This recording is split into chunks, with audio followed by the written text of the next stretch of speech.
ಚಿತ್ತಾಪುರದಲ್ಲಿ November 2ರಂದು ನಡೆಯಬೇಕಾಗಿದ್ದಂಥ RSS ಪಥಸಂಚಲನವನ್ನು ಮತ್ತೆ ಮುಂದೂಡಿಕೆ ಮಾಡಲಾಗಿದೆ.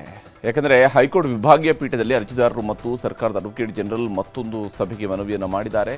ಎರಡೂ ಕಡೆಯವರ ಮನವಿಯನ್ನು ಪುರಸ್ಕರಿಸಿರುವಂತಹ ನ್ಯಾಯಾಲಯ ನವೆಂಬರ್ 5ಕ್ಕೆ ಸಭೆ ನಡೆಸುವುದಕ್ಕೆ ಸೂಚಿಸಿದ್ದು ನವೆಂಬರ್ 7ರಂದು ವಿಚಾರಣೆ ನಡೆಸುವುದಾಗಿ ಹೇಳಿದೆ.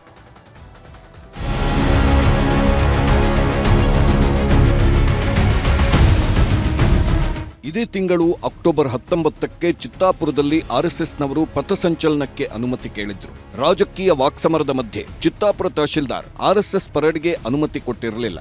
ಇದನ್ನು ಪ್ರಶ್ನಿಸಿ ಕಲಬುರಗಿ ಹೈಕೋರ್ಟ್ ವಿಭಾಗೀಯ ಪೀಠಕ್ಕೆ ಆರ್ಎಸ್ಎಸ್ ಸೇರಿ ಹಲವು ಸಂಘಟನೆ ಪ್ರಮುಖರು ಅರ್ಜಿ ಸಲ್ಲಿಸಿದ್ರು. ಇವತ್ತು ಹೈಕೋರ್ಟ್ ವಿಭಾಗೀಯ ಪೀಠದಲ್ಲಿ ವಾದ ಪ್ರತಿವಾದನೂ ನಡೆಯಿತು. ಎಲ್ಲವನ್ನೂ ಆಲಿಸಿದ ಹೈಕೋರ್ಟ್ ನವೆಂಬರ್ 2ಕ್ಕೆ ಪಥಸಂಚಲನದ ಬಗ್ಗೆ ಯಾವುದೇ ಆದೇಶ ನೀಡಿಲ್ಲ.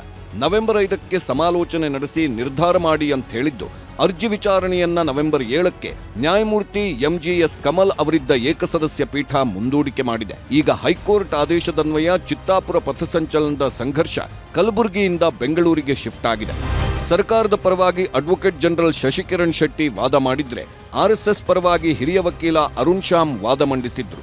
ಅಷ್ಟಕ್ಕೂ ಹೈಕೋರ್ಟ್ ವಿಭಾಗೀಯ ಪೀಠದಲ್ಲಿ ಆದ ವಾದ ಪ್ರತಿವಾದ ಏನು, ಹೈಕೋರ್ಟ್ ಆದೇಶ ಮಾಡಿದ್ದೇನು ಅಂತ ನೋಡೋದಾದ್ರೆ, ಅಕ್ಟೋಬರ್ 28ರ ಸಭೆಗೆ ಮೂಲ ಅರ್ಜಿದಾರರೇ ಬಂದಿರಲಿಲ್ಲ. ಹೀಗಾಗಿ ಜಿಲ್ಲಾಧಿಕಾರಿಗಳ ಸಭೆಯಲ್ಲಿ ಯಾವುದೇ ನಿರ್ಧಾರ ಆಗಲಿಲ್ಲ. ಒಂದೇ ದಿನ ಎಲ್ಲರಿಗೂ ಅನುಮತಿ ಕೊಟ್ಟರೆ ನಿಭಾಯಿಸುವುದು ಕಷ್ಟ. ಇದು ರಾಜಕೀಯ ಜಿದ್ದಾಜಿದ್ದಿಯಾಗಿದೆ. ಅದಕ್ಕೆ ಅನುಮತಿ ಕೇಳಿದ್ದಾರೆ. ಅನುಮತಿ ನೀಡಿದ್ರೆ ಕಾನೂನು ಸುವ್ಯವಸ್ಥೆ ಕಾಪಾಡಲು ಕಷ್ಟವಾಗಲಿದೆ. ಪಥಸಂಚಲನಕ್ಕೆ ಅನುಮತಿ ನೀಡಲು ಸಾಕಷ್ಟು ಸಮಸ್ಯೆಗಳಿವೆ. ನವೆಂಬರ್ 5ಕ್ಕೆ ಮತ್ತೊಂದು ಸಭೆ ಮಾಡಲು ಕೋರ್ಟ್ ಕಾಲಾವಕಾಶ ನೀಡಬೇಕು ಅಂತ ಸರ್ಕಾರದ ಪರವಾಗಿ ಶಶಿಕಿರಣ್ ಶೆಟ್ಟಿ ಮನವಿ ಮಾಡಿದ್ರು. ಆಗ ಅರ್ಜಿದಾರರ ಪರ ವಕೀಲ ಅರುಣ್ ಶ್ಯಾಮ್ ಉತ್ತರ ಕೊಟ್ಟರು. 28ರ ಜಿಲ್ಲಾಧಿಕಾರಿಗಳ ಸಭೆಗೆ ಹಾಜರಾಗಲು ಸಾಧ್ಯವಾಗಿಲ್ಲ ಅನ್ನೋದು ನಿಜ. ಯಾಕಂದ್ರೆ ಅರ್ಜಿದಾರರ ಮನೆಯಲ್ಲಿ ಸಾವು ಸಂಭವಿಸಿತ್ತು. ಹಾಗಾಗಿ ಬರಲಿಲ್ಲ.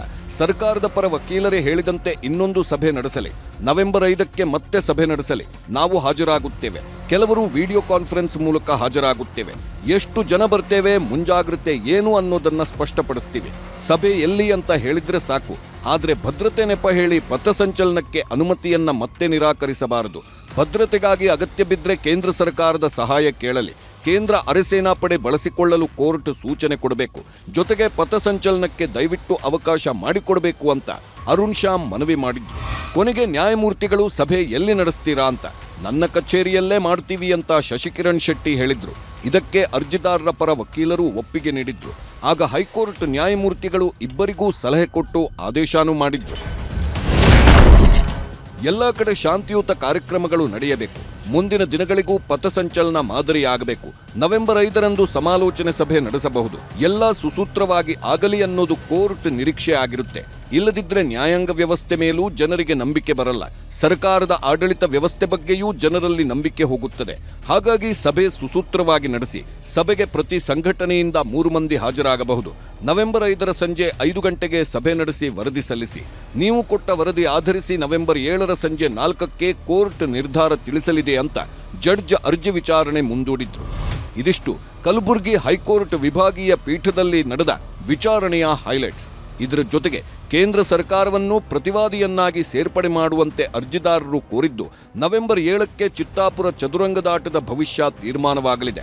ಇದಿಷ್ಟು ಕಲಬುರಗಿಯ ಚಿತ್ತಾಪುರದ ಕಥೆಯಾದ್ರೆ, ಎಐಸಿಸಿ ಅಧ್ಯಕ್ಷ ಮಲ್ಲಿಕಾರ್ಜುನ್ ಖರ್ಗೆ ಕರ್ಮಭೂಮಿ ಗುರುಮಠಕಲ್ನಲ್ಲಿ ಆರ್ಎಸ್ಎಸ್ ಪಥಸಂಚಲನಕ್ಕೆ ಅನುಮತಿ ಸಿಕ್ಕಿದೆ. ನಾಳೆ ಗುರುಮಠಕಲ್ ಪಟ್ಟಣದಲ್ಲಿ ಆರ್ಎಸ್ಎಸ್ ಪರೇಡ್ಗೆ ಜಿಲ್ಲಾಧಿಕಾರಿಗಳು ಷರತ್ತುಬದ್ಧ ಅನುಮತಿ ನೀಡಿದ್ದಾರೆ. ಇಷ್ಟೆಲ್ಲದರ ನಡುವೆ ರಾಜ್ಯ ಸರ್ಕಾರಕ್ಕೆ ಮತ್ತೊಂದು ಹಿನ್ನಡೆಯಾಗಿದೆ. ರಾಯಚೂರು ಜಿಲ್ಲೆಯ ಲಿಂಗಸಗೂರಿನಲ್ಲಿ ಆರ್ಎಸ್ಎಸ್ ಪಥಸಂಚಲನದಲ್ಲಿ ಪಾಲ್ಗೊಂಡಿದ್ದಕ್ಕೆ ಪಿಡಿಒ ಪ್ರವೀಣ್ ಕುಮಾರ್ ಅವರನ್ನ ಸರ್ಕಾರ ಅಮಾನತು ಮಾಡಿತ್ತು. ಈ ಅಮಾನತು ಆದೇಶಕ್ಕೆ ಕರ್ನಾಟಕ ರಾಜ್ಯ ಆಡಳಿತಾತ್ಮಕ ನ್ಯಾಯಮಂಡಳಿ ತಡೆಯಾಜ್ಞೆ ನೀಡಿದೆ. ರಾಜಕೀಯ ಒತ್ತಡದಿಂದಾಗಿ ಈ ಅಮಾನತು ಆದೇಶವನ್ನ ಏಕಪಕ್ಷೀಯವಾಗಿ ಹೊರಡಿಸಲಾಗಿದೆ ಅಂತ ಬೆಂಗಳೂರು ದಕ್ಷಿಣ ಕ್ಷೇತ್ರದ ಬಿಜೆಪಿ ಸಂಸದ ತೇಜಸ್ವಿ ಸೂರ್ಯ, ಹಿರಿಯ ವಕೀಲರಾದ ಪ್ರಭುಲಿಂಗನಾವದಗಿ ಕಡೆಯಿಂದ ಪಿಡಿಒ ಪರ ಕೆಎಸ್ಎಟಿ ಮೊರೆ ಹೋಗಿದ್ರು. ಈಗ ಅಮಾನತು ಆದೇಶಕ್ಕೆ ಇಂದು ಕೆಎಸ್ಎಟಿ ತಡೆ ನೀಡಿದೆ. ಇದನ್ನ ಸಂಸದ ತೇಜಸ್ವಿ ಸೂರ್ಯ ಎಕ್ಸ್ ಖಾತೆಯಲ್ಲೂ ಹಂಚಿಕೊಂಡಿದ್ದಾರೆ. ರಾಜ್ಯ ಸರ್ಕಾರಕ್ಕೆ ತೀವ್ರ ಮುಖಭಂಗವಾಗಿದೆ ಅಂತಾನೂ ಬರ್ಕೊಂಡಿದ್ದಾರೆ. Bureau report, news 18.